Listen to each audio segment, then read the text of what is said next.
high thoughts, we all high.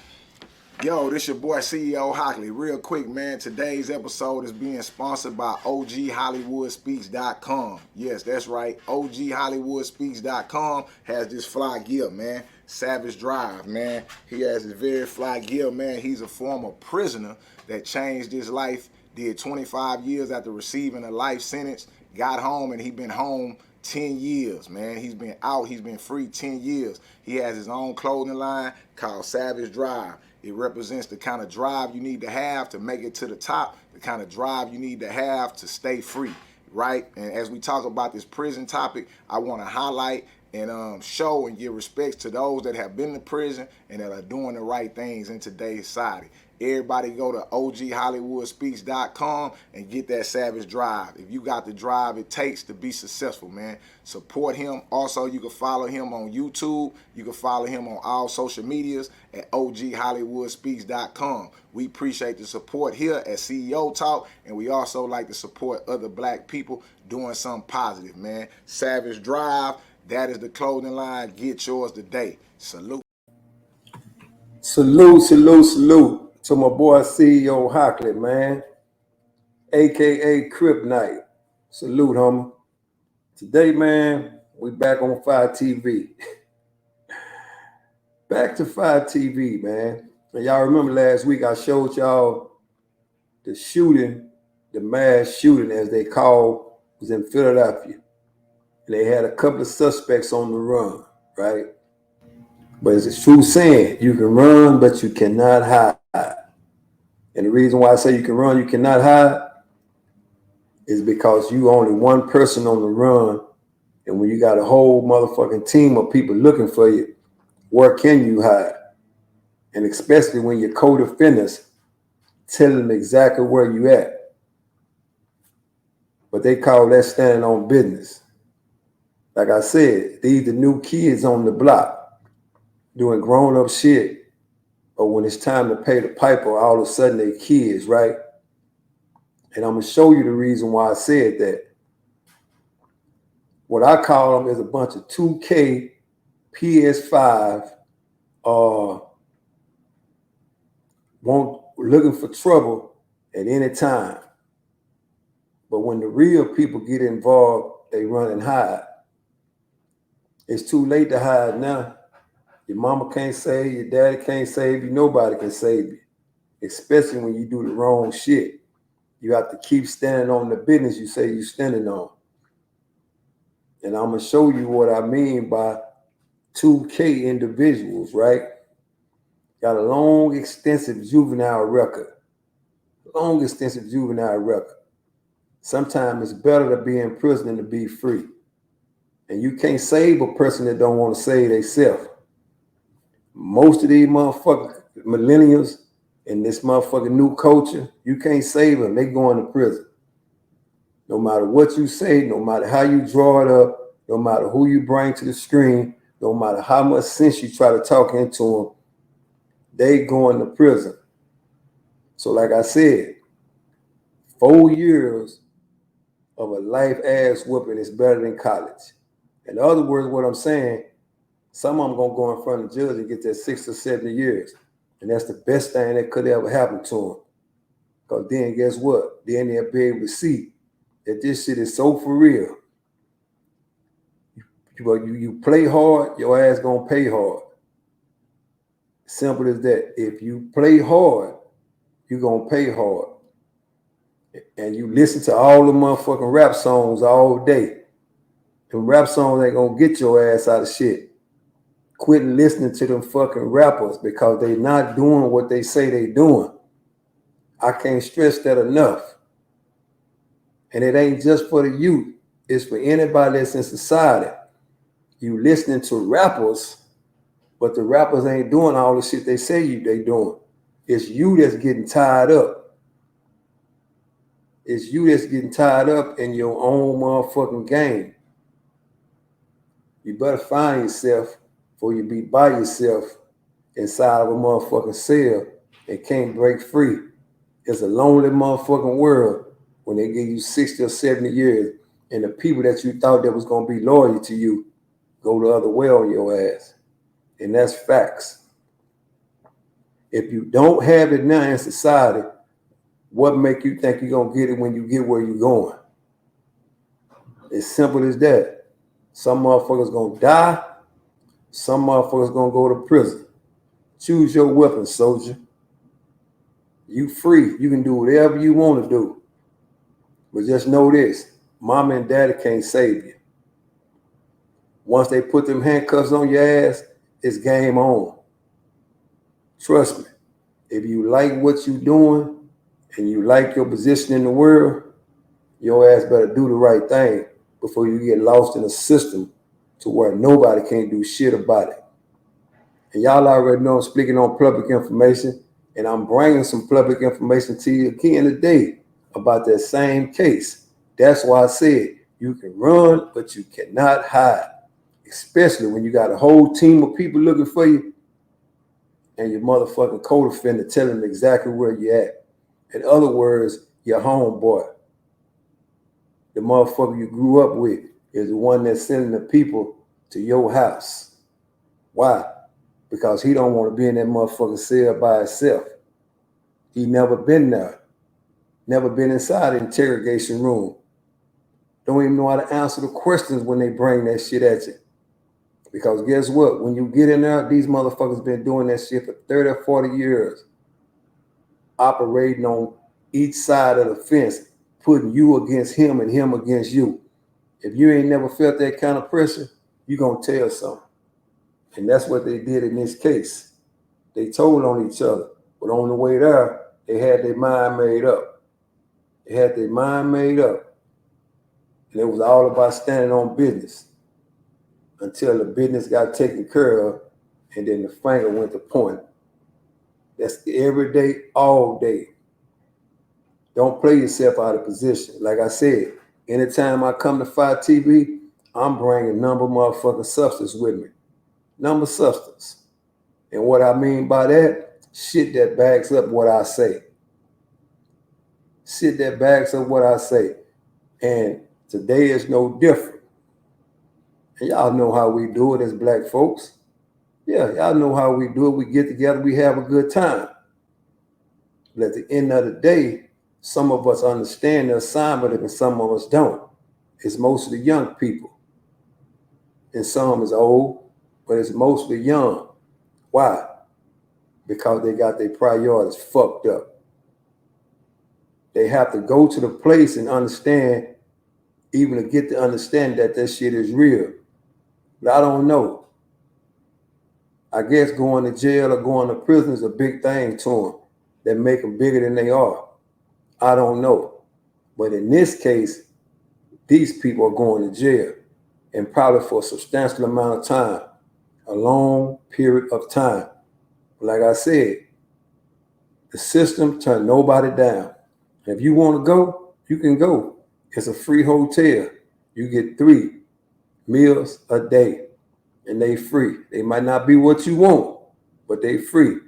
Like I said, I'm bringing this shit to Fight TV because I want you to see it.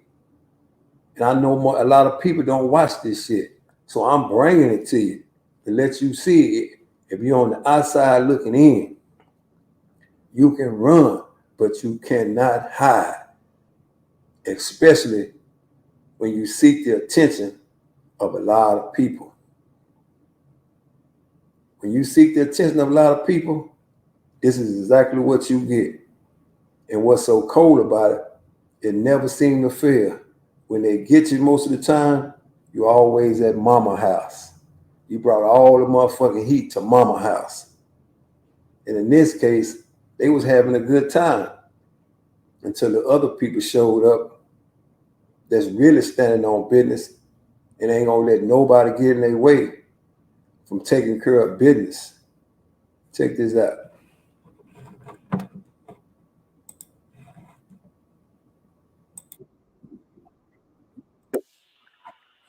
Philly here. There's been a third arrest made in last week's mass shooting of 8 Northeast high school students at a Septa bus stop. I'm Jason Martinez. And I'm Sheba Russell. Let's get right out to Steve Keeley. He's live in the Northeast. So, Steve, walk us through how U.S. Marshals captured this third suspect. Well, sources told me around lunchtime they expected imminent arrest of suspects 3 and 4, and they were right on the money. So here we are on one of the main roads through Philadelphia at one of the main intersections, Academy, just about 5 doors off of Woodhaven Road. And there's a 2-apartment row house here. And there you see it, 12024 Academy Road. This is where Jermod Carter's father lives. And he said he entered the door to machine guns after 4 o'clock as police came looking for their son. Sources tell me the whole family was out in the backyard enjoying a nice day at the time. And so when they were knocking at the door, no one was answering at first. And then the father did answer the door. Here is video now.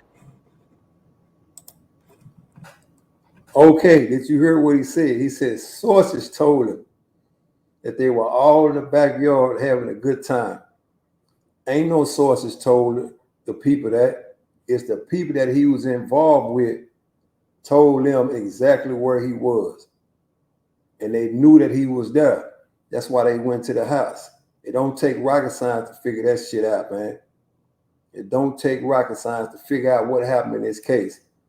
I just know one thing. Pressure busts pipes. In this case, it's no different, man.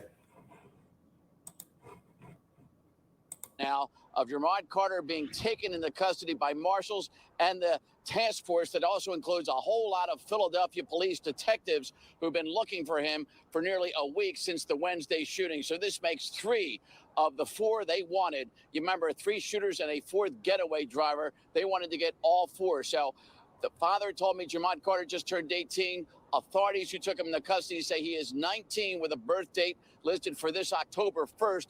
Born in 04, which would make him nearly 20 years old come October. Here is some of what his father had told me earlier after the arrest. What can you tell me happened with your son? I don't know. I just came to the door and 2 machine guns. You came to the door and they had machine guns in your face? What did they say to you? They just brought me outside. So remember, there were 3 guns used, a 40 caliber, a 45 caliber, and a 9mm. Yesterday, police outlined one of the guns and how powerful it was. Now, you're looking at pictures now that I obtained from law enforcement sources of Jermod Carter sitting here on the front steps of his dad's home with marshals talking to him and detectives talking to him. So here is another video that I took. And this is the team of detectives leaving after executing their search warrant. And you'll notice one of the lead detectives carrying that brown paper bag. Sources tell me they found another gun. Now, here's the question. Was that one of the guns used? Well, they'll have to forensically test that gun, but they're pretty confident that they may have found a second of the 3 guns used to shoot those 8 students at that bus stop last Wednesday, waiting for their bus home from Northeast Philadelphia High School. So, Sheba, Jason, they are moving fast in this investigation. They were confident yesterday. That's why they didn't put Mr. Carter's name or the 4th man wanted's name out, because they thought they didn't need the public's help or any tips just yet.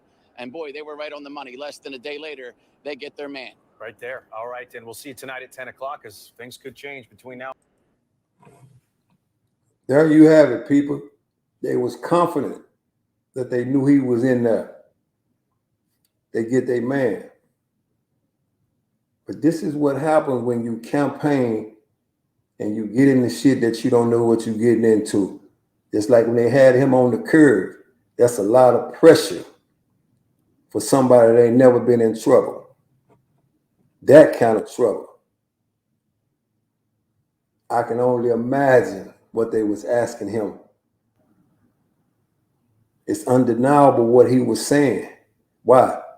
Because he know now that he fucking with some motherfucker that's really standing on business.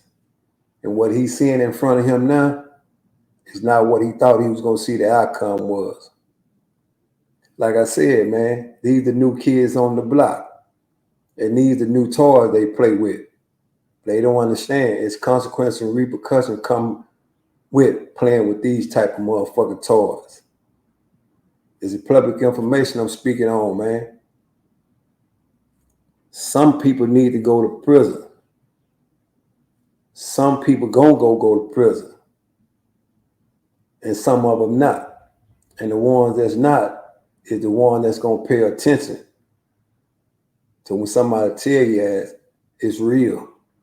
When you go to that courtroom, it's real. When you go to that courtroom, take it from me. Ain't no motherfucking fun when them rabbits got the gun. And that's real talk. And like I said, man, this is Fire TV. Where I bring it to you with fire up under your feet. So until next time, man, y'all stay up, stay free, and don't get played out of your position, man. Salute. Yo, this your boy CEO Hockley. Real quick, man, today's episode is being sponsored by OGHollywoodspeaks.com. Yes, that's right. OGHollywoodspeaks.com has this fly gear, man. Savage Drive, man. He has this very fly gear, man. He's a former prisoner that changed his life, did 25 years after receiving a life sentence, got home, and he been home 10 years, man. He's been out, he's been free 10 years. He has his own clothing line called Savage Drive. It represents the kind of drive you need to have to make it to the top, the kind of drive you need to have to stay free, right? And as we talk about this prison topic, I want to highlight and show and give respects to those that have been to prison and that are doing the right things in today's society. Everybody go to OGHollywoodspeaks.com and get that Savage Drive. If you got the drive it takes to be successful, man, support him. Also, you can follow him on YouTube. You can follow him on all social medias at OGHollywoodspeaks.com. We appreciate the support here at CEO Talk, and we also like to support other black people doing something positive, man. Savage Drive, that is the clothing line. Get yours today. Salute.